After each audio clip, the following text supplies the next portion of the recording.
What's going on, y'all? Welcome back to Thinking Out Loud About Basketball. And today, I wanted to focus on a problem that I think is about to be presented out in that Western Conference with Luka Doncic and LeBron James leading that Lakers team this year.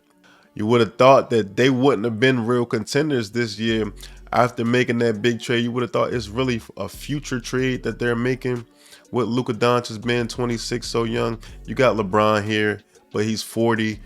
And then their roster is not fully fleshed out. You would have thought this year is not really something that they're really looking for as a real year to contend. They couldn't get Mark Williams in that trade. They got Jackson Hayes as their starting center. So you would have thought like this year is not really the year where they contend.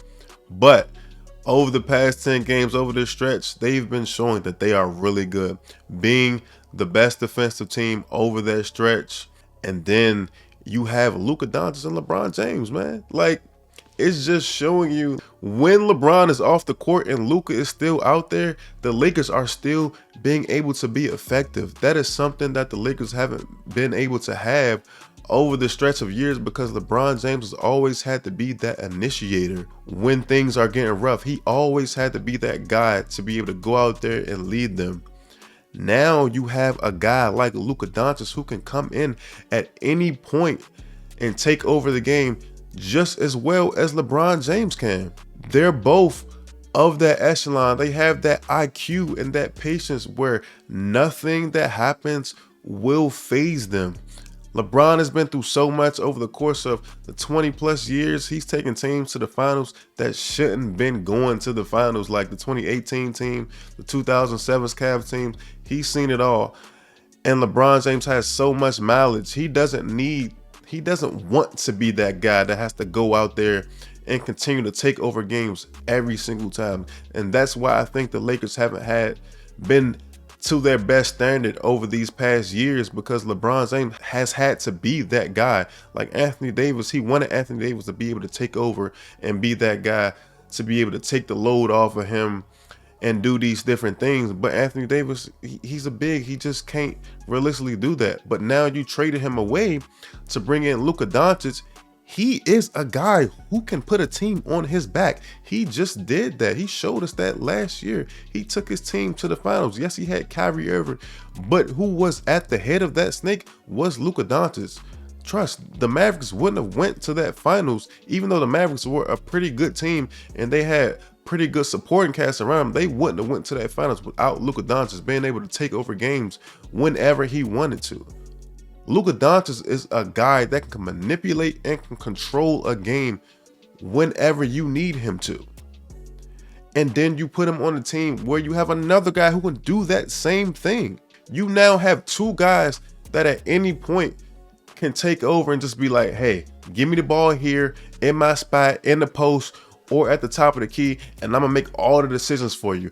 Whoever my role players are, I got you. I'm gonna put you in your best position where I think you're going to succeed, and I'm gonna just take you to the promised land. And that's what these teams out in that Western Conference, that's what they're going to have to deal with throughout the playoffs. In a 7-game series, it's about your star power.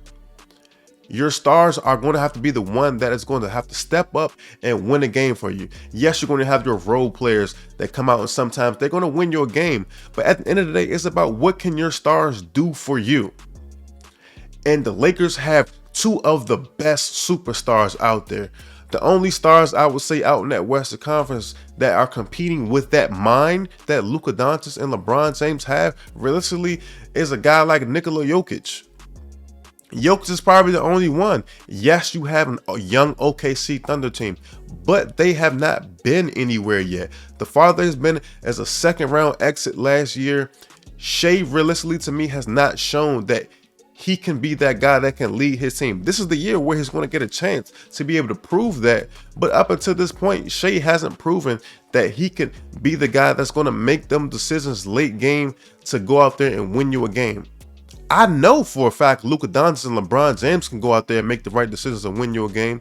Luka can go out there and get to that step back three whenever he wants. LeBron James can bully ball his way and get to that basket whenever he wants, or he's going to make the right pass and make that right read whenever the game is on the line.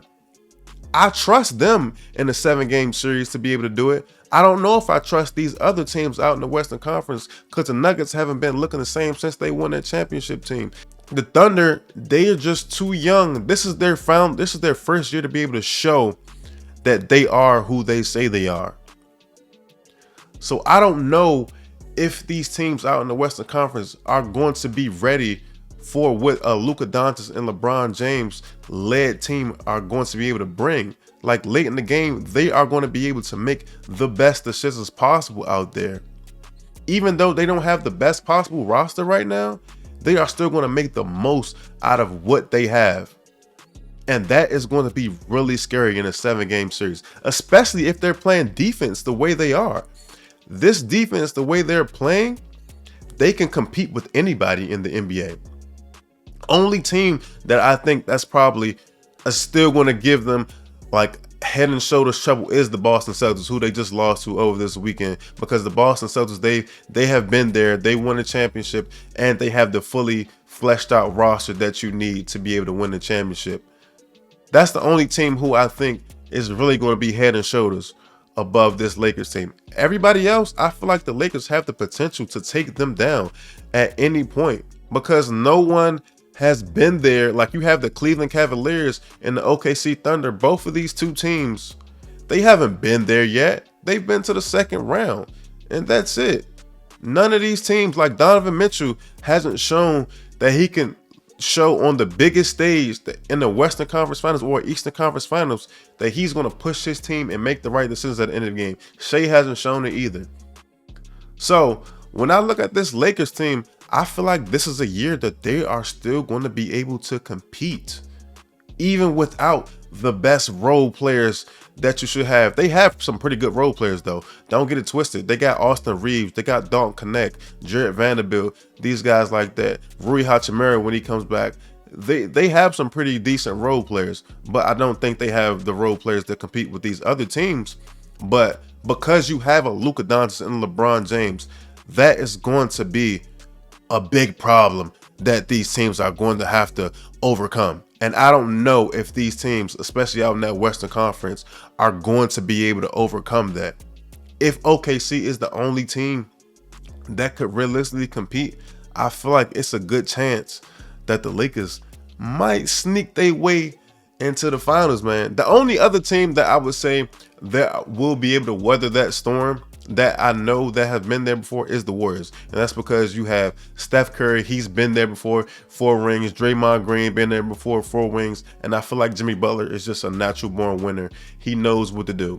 But OKC and them, and then Denver and them, I like Memphis and all them, I feel like it gets a little scary for them.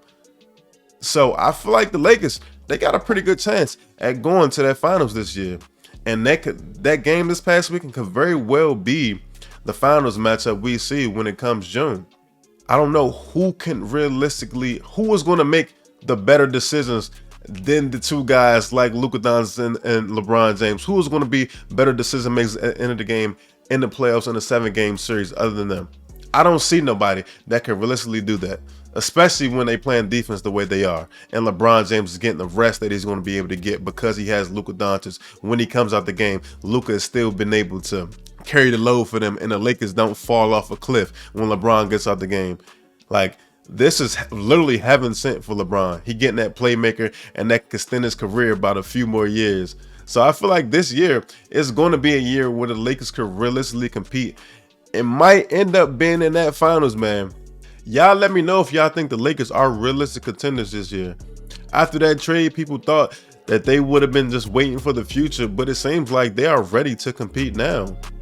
So I think at the end of the day, they're going to be right there competing in that Western Conference Finals, competing to go to that finals this year. So y'all let me know if y'all feel the same way, or if y'all think different, or if y'all think this is just a fluke, like a fluke stretch that the Lakers are going through. Y'all let me know what y'all think. Remember to like, comment, subscribe. But I'm out of here. Peace.